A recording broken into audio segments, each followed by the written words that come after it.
"Choose any woman you want, cowboy," the sheriff said. "Then I'll marry the obese girl." The dust settled around Jake's boots as he rode into Silverton for the first time in 7 years. The town looked smaller than he remembered, or maybe he had just grown larger in his own estimation.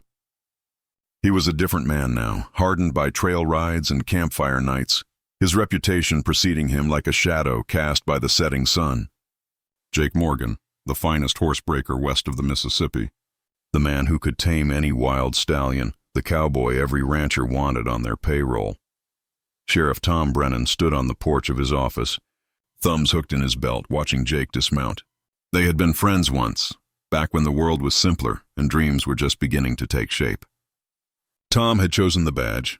Jake had chosen the open range. Now they stood facing each other, two men who had taken different paths but shared the same dust. "Heard you were coming back," Tom said, his voice carrying that easy authority that came with years of keeping the peace. "Town's been talking about nothing else for weeks." Jake tied his horse to the post and stretched his back. "That so?" "That's so. Figured you'd want to settle down eventually. Every man does." Tom gestured toward the saloon across the street. "Come on, let's get you a drink. Got a proposition for you." Inside the saloon, over whiskey that burned just right, Tom laid it out. The town needed good men, stable men. Jake had land inherited from his late uncle, a ranch just outside town that had gone to seed. With the right work, it could be something again, but there was more to it than that. "I've known you since we were boys, Jake," Tom said, leaning back in his chair. "You've been running from something all these years. Maybe it's time to stop running and start living." "I've been living just fine," Jake said, but even he could hear the hollowness in his words. Tom smiled, that knowing smile that had always irritated Jake. "Choose any woman you want in this town, cowboy. With your reputation, your skills, that ranch of yours, you could have your pick. Sarah Miller's still unmarried, prettiest girl in 3 counties. The Bennett twins just came of age. Hell, even the widow Morrison has been asking about you." Jake felt something twist in his chest, a familiar discomfort that came whenever conversations turned to settling down, to marriage, to the life he had always told himself he didn't want.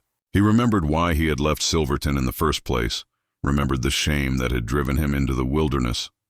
"Not interested," he said, tossing back his whiskey. "Not even going to consider it?" Tom pressed. "Jake, you're 34 years old. You can't ride forever." That night, Jake walked the streets of Silverton, memories flooding back with each familiar corner. He found himself standing outside the old Henderson house, its paint peeling now, the garden that had once been so carefully tended now overgrown. He remembered the girl who used to tend those flowers, her laugh that sounded like wind chimes, her kindness that had touched everyone who knew her. Emma Henderson had been his best friend when they were children. They had grown up together, shared secrets, made plans. But Emma had been heavy even then, and as they grew older, the town's cruelty had grown sharper. Jake remembered the names they called her, the way people looked through her as if she wasn't there. He remembered, with burning shame, the day he had stood silent while his friends mocked her, the day he had chosen acceptance over loyalty. She had looked at him that day, her brown eyes holding such hurt and disappointment that it had haunted him ever since. A week later, he had left town, telling himself he was chasing opportunity, but really running from the coward he had seen reflected in her eyes. The next morning, Jake went to church.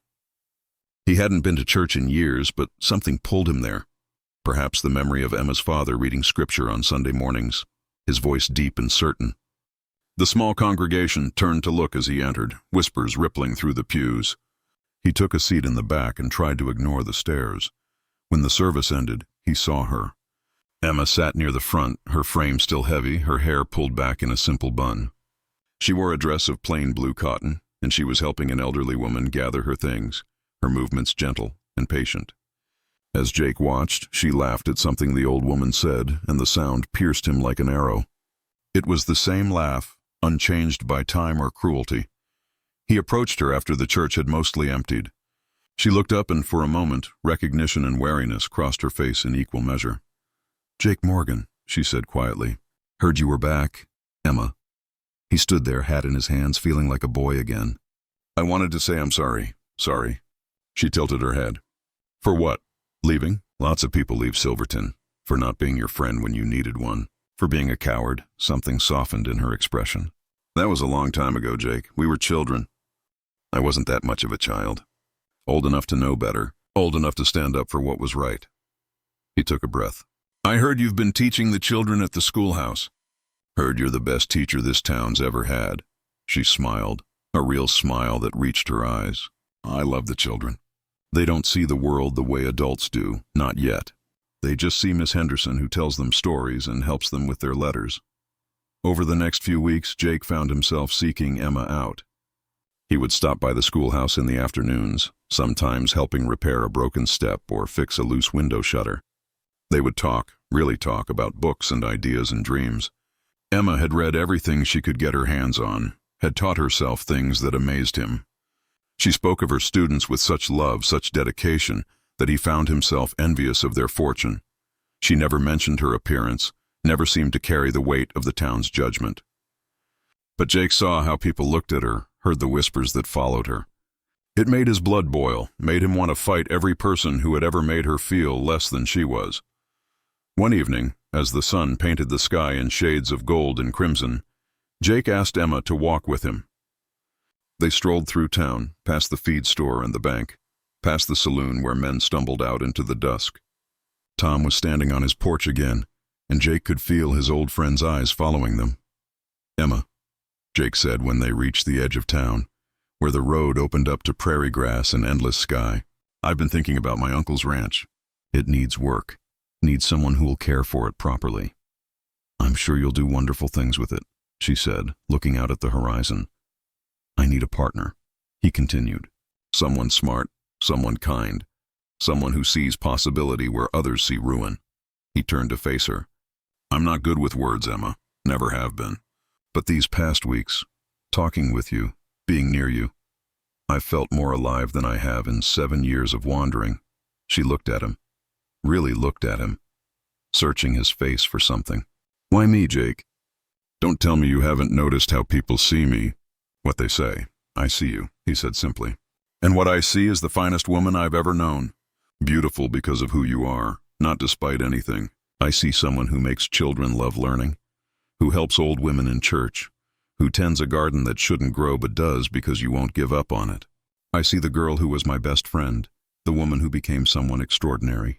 Tears welled in her eyes. The whole town is talking about you and Sarah Miller. Sheriff Brennan told me himself you could have any woman you wanted. Jake laughed, a sound both bitter and triumphant. Then I choose you, Emma Henderson. I choose the woman who made me want to be better, who made me ride back to face what I'd run from. If you'll have me. Emma was quiet for a long moment, and Jake's heart hammered against his ribs.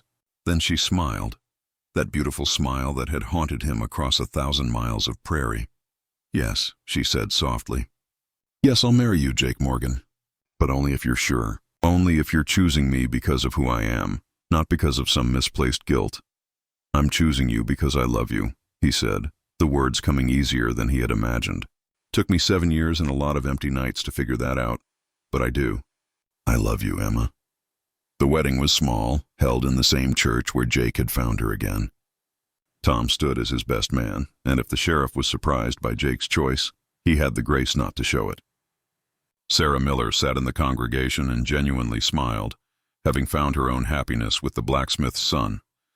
The children from Emma's class scattered flower petals and giggled throughout the ceremony. As Jake looked at Emma in her simple white dress, her face radiant with joy, he realized something profound. The world had tried to tell them both what they were worth, had tried to measure them by shallow standards and cruel judgments. But in finding each other again, in choosing love over expectation, they had written their own story, one that would echo through Silverton for generations to come. Years later, the Morgan Ranch would be known throughout the territory not just for its fine horses, but for its library filled with books, for the children who came to learn from Mrs. Morgan, for the kindness that emanated from its doors. And Jake Morgan would be remembered not as the cowboy who could have had anyone, but as the man who was wise enough to choose the woman who made him whole. Sometimes the bravest thing a man can do is to see with his heart instead of his eyes, to choose truth over appearance, to recognize that real beauty lives in kindness, intelligence, and grace.